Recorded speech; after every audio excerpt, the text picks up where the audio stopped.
pemerintah yang sewenang-wenang, yang memakai tenaga swasta, kalau di Amerika detektif swasta, untuk melanggengkan kekuasaan. Tidak peduli cara apapun ditempuh, berapa banyak dana dikucurkan, belum lagi ditambah dengan 90,4 miliar yang diberikan kepada buser-buser jahanam. Sehingga ada profesor berdebat dengan Rocky Gerung. Allahu Akbar. Ibu bapak, saudara-saudaraku, profesor itu bukan gelar. Tapi ustadz bicara begini, ya memang bicara begini karena kebenaran. Pemerintah yang tidak adil, al-umara'u bil ju'uri, penguasa yang sewenang-wenang, dikit-dikit tangkap, dikit-dikit penjara, hanya masalah sedikit penjara. Orang-orang yang di pihaknya, di pihak penguasa, melakukan tindakan apapun, menghina orang, memfitnah seseorang, lolos. Termasuk yang berkata kemarin, Islam itu agama teroris. Innalillahi. Abu Jongos, kalau Islam agama teroris, tidak mungkin saya masuk Islam. Kalau Islam teroris, agama Jokowi apa itu? Agama Jokowi apa? Belum lagi ada satu gerakan yang ingin merubah falsafah negara kita, komunis, mulai berkuasa di mana-mana. Bahkan dengan bangganya anggota parlemen, seorang anggota DPR mengatakan, saya bangga menjadi anak PKI. Ini kalau di zaman Pak Harto, kalau di zaman SBY sudah masuk penjara. Pak Jokowi juga pernah bilang, kalau ada PKI saya gigit. Begitu ada yang ngaku sampai sekarang dia nggak gigit. Bukan melawan, oh jadi Ustadz melawan? Tidak melawan, tapi kita menjelaskan kepada umat cerdas, memahami segala bentuk realitas. Umat Islam ini jangan terlalu bodoh. Nggak pernah ada Nabi Muhammad dalam bentuk gambar, lukisan maupun foto. Mengapa? Karena Nabi Muhammad hidup di zaman yang belum ada foto. Lalu bagaimana mungkin Nabi Isa yang 576 tahun sebelum Nabi Muhammad ada fotonya? Kacau nih kafir ini. Saya nggak pernah ada rasa takut, saya bilang. Sudah putus urat takut saya. Yang saya takut kalau saya tidak sholat 5 waktu. Kalau hanya takut dengan jenderal-jenderal 100 bintang sekalipun, saya tidak pernah takut.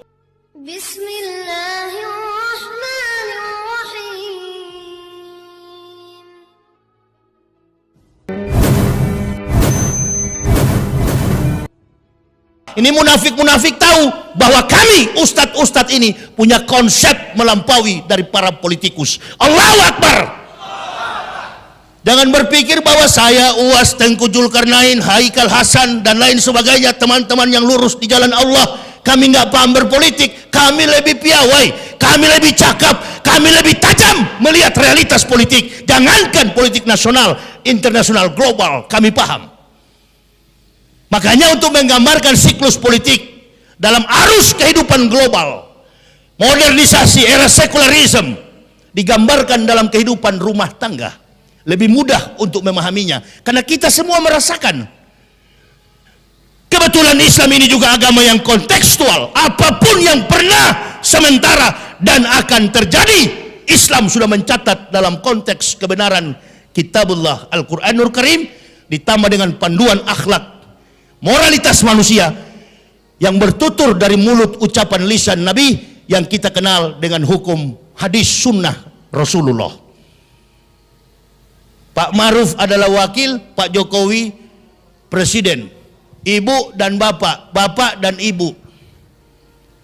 Kadangkala bapak dan ibu ini nggak sejalan, maka rumah tangga berantakan. Tadi saya dikasih tahu, Ustadz cukup pelik juga meminta izin untuk tablik akbar. Orang demo nggak minta izin, orang demo rapat nggak pakai masker. Sudahlah, orang yang pakai masker begini kan cuma 3 persoalannya. Yang pertama, percaya kepada corona, takut kepada corona, cinta kepada corona. Itu yang pakai masker. Yang tidak pakai masker, 1, tidak disiplin. Yang kedua, beriman bahwa corona, covid itu ada. Itu yang tidak pakai masker. Dan yang ketiga, orang yang tidak pakai masker mengikuti apa yang disampaikan oleh Bapak kita Joko Widodo. Dia sampaikan begini, kita berdamai dengan corona. Makna filosofis yang terkandung dari kata berdamai begini, ibu bapak. Saya dulu adalah kafir, saya beragama Kristen, antum Muslim. Dulu kita nggak ketemu.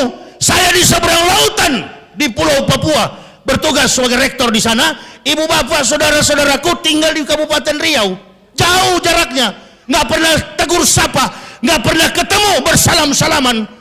Tapi begitu mendapat hidayah, kita jumpa, kita bersahabat.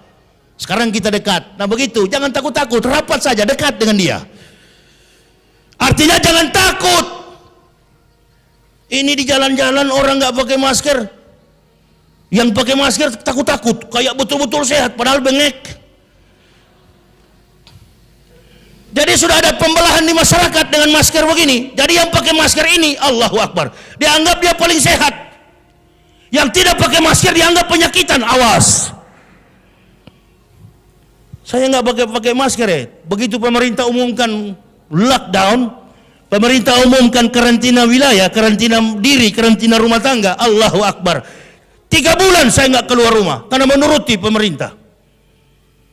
Nah begini, supaya corona ini habis isunya, berhenti itu bisnis. Ini kan permainan World Health Organization, WHO, organisasi kesehatan dunia, bertarung, bersekutu dengan para mafia-mafia. Makanya ujung-ujungnya rapid test bayar. Sekali rapid test, masker setengah 100.000, nggak pakai masker 250 denda. Penyakit itu ada, flu ada, tapi gejala ada. Orang kalau kena malaria ada gejala, demam, demam, panas dingin, itu dirubah lagi strategi OTG, orang tanpa gejala. Innalillahi. Nggak usah lari bu, nggak usah lari pak, jangankan penyakit. Wa ma kana linafsin an tamuta illa biidnillah, kitab muajalah. Jangankan penyakit, mati pun antum tidak bisa menghindar. Kalau sudah waktunya, Allahu Akbar. Mau lari kemana ibu bapak? Saya pernah membaca kitab Ihya Ulumuddin. Dikisahkan bahwa Allah Subhanahu wa taala memerintahkan malaikat maut mendatangi 2 manusia. Ini supaya ibu bapak jadikan corona ini sebagai hikmah. Entah dia ada atau tidak, walam bisawab. Yang saya tahu ujung-ujungnya bisnis. Ini yang lain pura-pura di kantor-kantor, di hotel-hotel pakai masker, padahal sudah setengah mati bernapas. Bagaimana orang tidak mati, satu badan terbungkus? Bukan melawan, oh jadi ustadz melawan, tidak melawan. Tapi kita menjelaskan kepada umat cerdas, memahami segala bentuk realitas. Umat Islam ini jangan terlalu bodoh.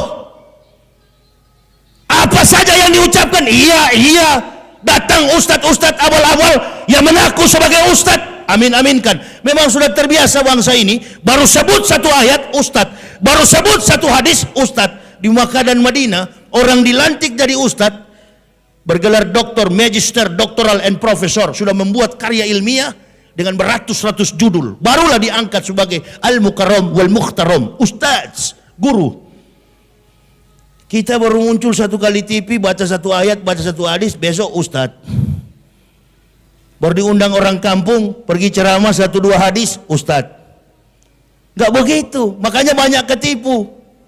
Dulu sebelum pemerintahan Jokowi masih SBY, banyak ustaz-ustaz yang muncul. Guntur Bumi. Begitu pensiun Guntur Bumi, muncul lagi Gatot Brajamusti. Ada juga yang jadi pengikut. Lia Edan, Ahmad Musadek. Inilah saya bilang, umat Islam terlalu lemah, tak punya prinsip. Datang lagi yang baru-baru ini, Kanjeng Dimas taat setan. Nah itu semua awal-awal habis itu. Dipercaya. Nah jadi diperlukan sebuah komitmen dakwah yang mampu menjawab apa yang menjadi persoalan umat. Giliran kali ini adalah pandemik COVID-19. Karena ini jadi perpecahan di tengah bangsa juga. Ada yang disuruh push up, ada yang disuruh lari, ada yang disuruh sapu, ada yang disuruh bayar. Penuh saya punya HP itu, jemaah bertanya, Ustadz, bagaimana menjawabnya itu? Serahkanlah. Di setiap kepemimpinan gaya kemampuan seorang pemimpin tidak sama. Persoalan Presiden pertama Soekarno lain, persoalan Presiden Soeharto lain, persoalan Habibie lain, persoalan Gus Dur lain, persoalan Megawati lain, persoalan SBY lain. Ini persoalan Jokowi, hampir tiap hari ada persoalan. Amin ya Rabbal. Hampir tiap hari ada persoalan. Pak Jokowi dan Pak Maruf ini nggak tahu apa-apa. Di samping kiri kanan mereka ini banyak bajingan-bajingan. Ya, kemarin kan lagi pandemi. Saya kalau dibilang Ustadz, ini antum menantang, saya tidak menantang. Pak Wapres ditanya komentator televisi, ada bikin apa Pak? Oh kami lagi konser. Pak Maruf Amin bikin konser. Ditanya oleh komentator dalam rangka apa Pak? Untuk mencari dana corona. Padahal nggak boleh rapat. Nah ini nggak disiplin. Maksud saya begini, pemerintah Kabupaten Indragiri Hulu, pemerintah Provinsi Riau, seluruh provinsi di Indonesia, bahkan pemerintah pusat, jangan ada aktivitas. Karena reaksi daripada bias pandemik ini, rupa-rupanya 14 hari, kata mereka. Kata ahli kedokteran, ahli paru-paru, medical system. Dalam sistem medikal, sistem inkubasi, sistem diagnosa, penentuan atas penyakit seseorang. Katanya, wabah ini, virus ini, 14 hari baru dia akan pergi. Nah kalau 14 hari, Presiden diam di rumah 14 hari, menteri-menterinya diam di rumah, semua pemerintah diam di rumah, masyarakat jangan ada di luar, 14 hari, 14 malam, disiplinkan diri. Tapi ini dia bikin 14 hari, dia sibuk kesana kemari, tentara polisi mondar mandir. Duduk dalam rumah, disiplinkan, bilang sama diri pribadi, hei diam di rumah. Saya alhamdulillah 3 bulan tidak pernah keluar setelah pemerintah mengumumkan karantina wilayah, karantina rumah tangga, work from home, kerja dari rumah. Jamaah bertanya sama saya, Ustadz kenapa nggak muncul ceramah lagi? Oh nggak boleh. Ada physical distance and social distancing. Ada pembatasan sosial, ada pembatasan fisik. Karena memang dia tidak boleh bersentuhan. Saya terus menganalisa, Allahu Akbar. Semua ragam penyakit, semua jenis penyakit selalu mempunyai dampak awal sebelum ada diagnosa. Ya memang jangankan nantilah selesai virus corona ini, tetap jangan berdekatan dengan orang TBC kalau sholat berjamaah. Sekali dia droplet, karena dokter mengatakan droplet itulah yang menyemburkan virus, sehingga yang berlawanan bicara dengan kita akan menghirup, akan teracuni. Nah, kita masyarakat meminta kepada pemerintah, tolong berikan testimoni, berikan kesaksian, siapa orang yang pernah mengidap virus COVID-19, siapa yang pernah sembuh dari corona, kami masyarakat ingin dengar di depan publik. Bagaimana dia rasakan. Sampai hari ini nggak ada kawan. Ada atau tidak sampai hari ini? Ada atau tidak? Nggak ada kawan. Orang-orang yang berkepentingan bisnis, kita berdoalah supaya Pak Jokowi berapa banyak dana dikucurkan, belum lagi ditambah dengan 90,4 miliar yang diberikan kepada buser-buser jahanam. Sehingga ada profesor berdebat dengan Rocky Gerung, Allahu Akbar. Ibu bapak, saudara-saudaraku, profesor itu bukan gelar. Profesor itu adalah profesi. Gelar terakhir manusia itu adalah doktoral, program doktoral. Profesor bukan gelar. Maka kalau ada orang mengatakan saya profesor, saya doktor, dia bukan profesor, dia bukanlah doktor. Secara akademik, secara sistem dalam sebuah kurikulum, barangkali dia boleh juga, tapi belum tentu lobus parietal, lapisan otak besarnya, gri meternya, zat hijau abu-abu yang ada di otaknya besar seperti pengakuan dirinya. Profesor adalah profesi, profesional. Dalam mengemban sebuah temuan di atas temuan, itu profesor. Kompleks masalah ini, kompleks. Saya coba menjawab makna daripada kemunafikan itu. Seseorang dengan gelar apapun, mau profesor, doktor, karburator, rusak, apapun, kalau sudah berdiri pada pengakuan yang salah, maka dia tidak mampu membuktikan keilmuannya, walaupun berdalih sampai dengan menggunakan bahasa apapun. Ini kemunafikan yang terjadi. Untuk membela yang salah, jangan pakai gelar. Tadi panitia menyebut saya ini dokter, itu dokter dari kafir, nggak laku itu, nggak perlu dalam Islam. Dokter yang saya punya itu bukan dokter di Islam, bukan dari Mekah, bukan dari Madinah, buang ke sana, itu kafir punya itu. Nggak ada lantas begitu masuk surga malaikat tanya, waktu di dunia apa? NU, surganya sebelah kanan, gelarnya dokter, oh ambil ke kiri, lantai 15. Gelar hidupnya siapa? Joko Widodo, presiden, lantai 21. Nggak ditanya begitu. Ini yang menjadi persoalan penting bagi kita. Karena membela mati-matian sesuatu yang salah, ngomong pun jadi salah. Tidak mendidik masyarakat yang begini banyak, yang membutuhkan ilmu dari para orang-orang yang mempunyai kompetensi di bidang kemampuan akademik. Sudahlah, kalau kita mau jujur, di Indonesia ini banyak orang pakai doktor tapi nggak ada jurnal. Yang penting jarak jauh, transfer 55 juta, besok pakai doktor S3, S2, S1, S8, S10, S lilin. Ini yang merusak reputasi. Di mana-mana berkeliling, menyebar fitnah. Sudah ketahuan. Tapi dengan gagahnya mereka berdiri, seolah-olah mereka dalam kebenaran. Nah ini makna daripada al-umara'u bil ju'uri, penguasa, pemerintah yang sewenang-wenang, yang memakai tenaga swasta. Kalau di Amerika, detektif swasta, untuk melanggengkan kekuasaan, tidak peduli cara apapun ditempuh. Pemerintah yang baik, apalagi pemimpin yang baik, tidak perlu memakai tenaga orang lain. Dia menggunakan kemampuan leadership, tidak perlu mencari pengikut yang akan mengejarnya. Saya mau tanya kepada ibu bapak, saudara-saudaraku. Ibu bapak hadir di sini karena undangan dari siapa? FPI yang buat, masyarakat yang buat di sini. Tapi ibu bapak melihat siapa yang datang? Yahya Waloni. Makanya ibu bapak banyak. Amin ya robbal. Karena sudah lihat, oh ini Ustadz Yahya, insya Allah betul-betul berjuang di jalan Allah. Bukan kaleng-kaleng kata orang Medan. Makanya datang.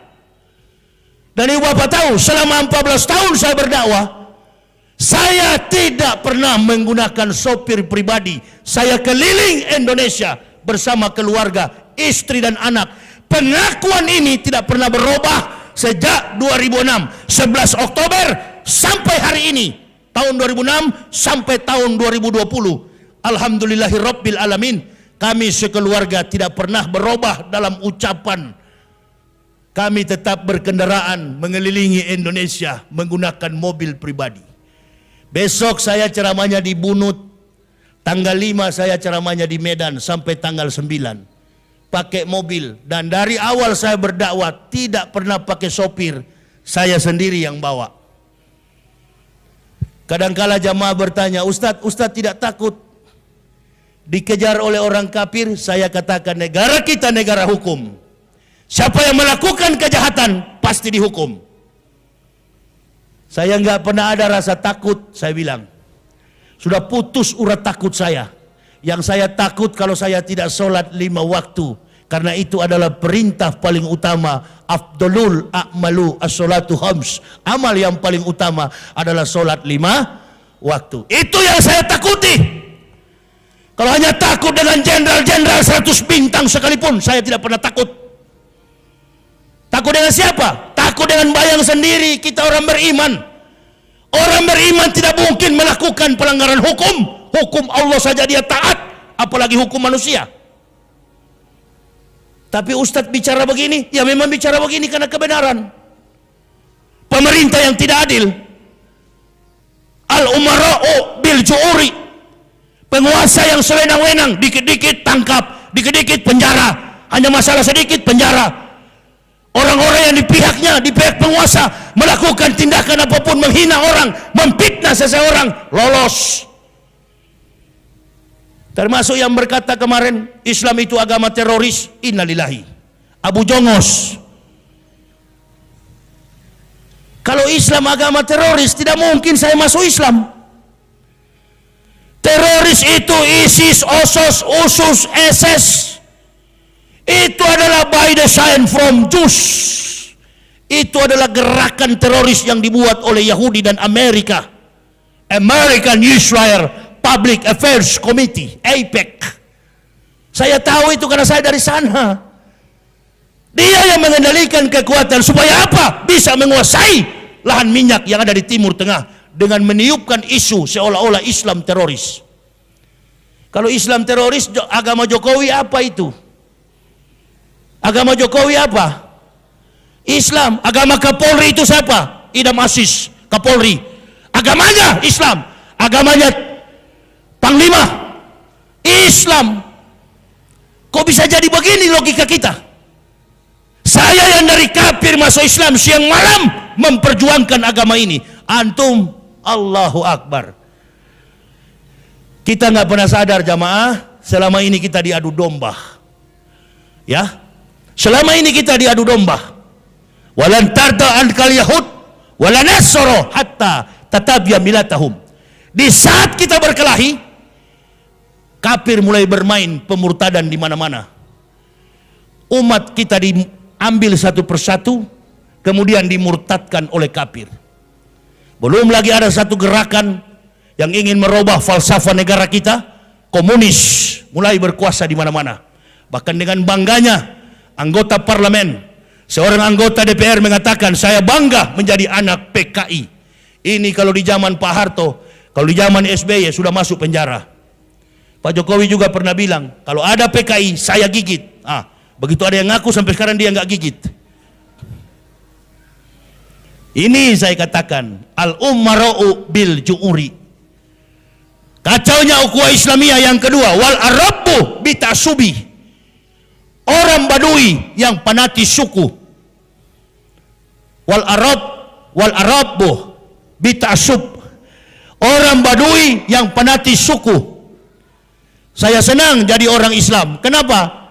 Semua masjid boleh masuk. Nggak ada masjid Padang, masjid Jawa, masjid Sumatera, masjid Aceh. Bebas. Semua umat Islam boleh beribadah di masjid manapun. Begitu masuk azan, Allahu Akbar, Allahu Akbar, Allahu Akbar, Allahu Akbar, Ashhadu an la ilaha illallah. Azan di mana ini? Oh, di sana, masjid di sebelah pagar, di sebelah kantor bupati, di sebelah kantor lurah, di sebelah kantor camat. Azan di mana ini? Oh, di gunung. NU Muhammadiyah, labelnya hanya di hati. Begitu masuk berjamaah, imam mengatakan rapat dan luruskan shaf. As-salatu jami'ah rahimakumullah. Mudah-mudahan Allah merahmati salat ibadah kita. Semua jadi satu, nggak ketahuan pakai jenggot, nggak pakai jenggot, celana jingkrak, celana panjang, yang pakai jojon silakan. Gabung semua satu masjid, beribadah, solat subuhnya 2 rakaat, zuhurnya 4 rakaat, asarnya 4 rakaat, maghrib 3, isya 4. Total sehari semalam 17 rakaat. Kalau di Kristen nggak boleh begitu. Katolik ibadahnya sendiri, Protestan nggak boleh ke Katolik. Katolik tidak boleh ke Protestan. Protestan tidak boleh ke Pantekosta. Pantekosta tidak boleh ke Betel. Betel tidak boleh ke Gergaji. Gergaji tidak boleh ke Palu. Coba tanya orang Kristen kalau boleh. Nggak boleh, karena tata cara ibadahnya, kitabnya pun beda. Sesama Kristen kitabnya beda. Kami sebagai orang yang berpengalaman, waktu saya pendeta dulu, saya berdiri di mimbar gereja dan saya pidato, dengarlah firman Tuhan. Berpuluh-puluh tahun saya berpikir ini bukan firman Tuhan, firman saya dan teman-teman, palsu semua, ini dokumennya. Ada angkanya tapi tidak ada ayatnya. Saya katakan nabinya tidak sempat menulis lagi malaria tropika. Ini ada angkanya tapi tidak ada ayatnya. Firman Tuhan bagaimana? Firman saya dan teman-teman yang bikin ini. Ibu bapak juga sudah salah selama ini menyebutnya Injil. Injil adalah firman yang Allah berikan kepada Nabi Isa alaihissalam. Qul amana billahi wa ma unsila ila Ibrahima wa Ismaila wa Ishaqa wa Yakub wal asbati wa ma utiya Musa wa Isa wa ma utiya nabiyun min rabbihim la nufariqu baina ahadin minhum wa nahnu lahu muslimun. Yang artinya dalam Al-Baqarah Allah jelaskan, kul amanu billah, kami beriman. Katakan, kul amanu billah, katakan kami beriman kepada Allah. Amantu billahi wa ma unsila ila Ibrahima, dan apa yang Allah turunkan kepada Ibrahim, wa Ismailah, dan kepada Ismail, wa Ishaq, dan kepada Ishak, wa Yakub, dan kepada Yakub, wal asbati, dan 12 keturunan Yakub bangsa biadab, Bani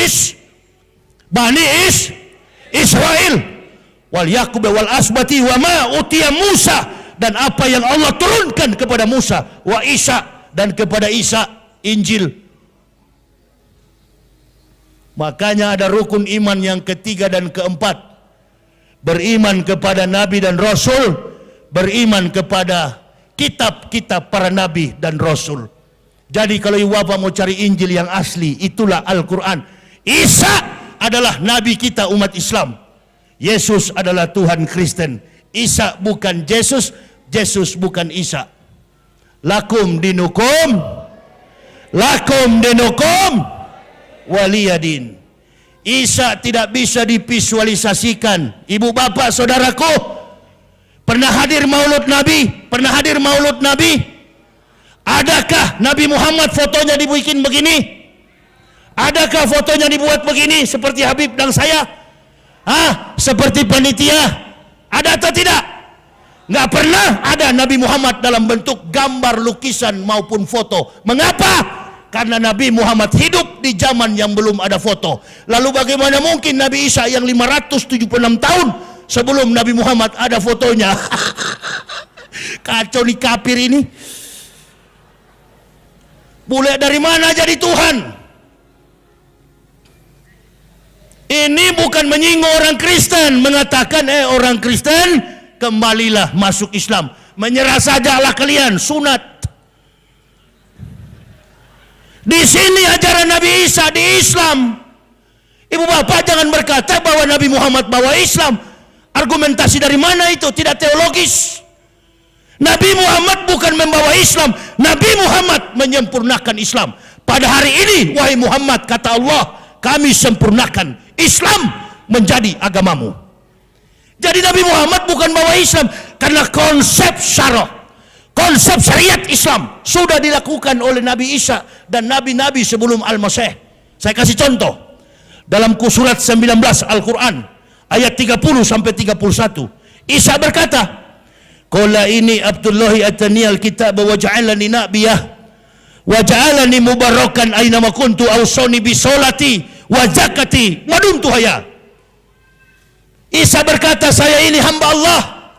Atani al-kitab, Allah memberi aku kitab. Wa ja'alani nabiyah, dan mengutus aku sebagai nabi. Wa ja'alani mubarakan aina wa kuntu awsani bi sholati wa zakati ma dumtu hayya. Kemana aku pergi, kata Al-Masih, Allah memerintahkanku mendirikan sholat, menunaikan zakat, madum tuhaya. Pertanyaan saya kepada ibu bapak, kalau kurang yakin sama saya, pulang di rumah, buka Al-Quran, baca surat 19. Judul surat itu adalah ibunya Al-Masih, ibunya Isa Al-Masih, namanya Maryam. Quran surah Maryam ayat 30 sampai 31. Baca baik-baik di rumah itu. Isa berkata, saya hamba Allah, atani al-kitab, Allah memberi aku kitab, wa ja'alani nabiyah, dan mengutus aku sebagai nabi, wa ja'alani mubarakan aina ma kuntu awsani bi sholati wa zakati ma dumtu hayya. Kemana aku pergi, Allah memerintahkanku awsani bi sholati, mendirikan sholat, menunaikan zakat, ma dumtu hayya, sepanjang hidupku. Pertanyaan saya kepada ibu bapak, kalau Isa membayar zakat dan melakukan sholat, dia agamanya Kristen atau Islam? Dia agamanya kafir atau mukmin? Pribadi Isa kafir atau mukmin? Nah, kenapa antum selama ini menghubungkan Isa dengan Kristen? Saya sudah bilang yang datang ini bukan mualaf.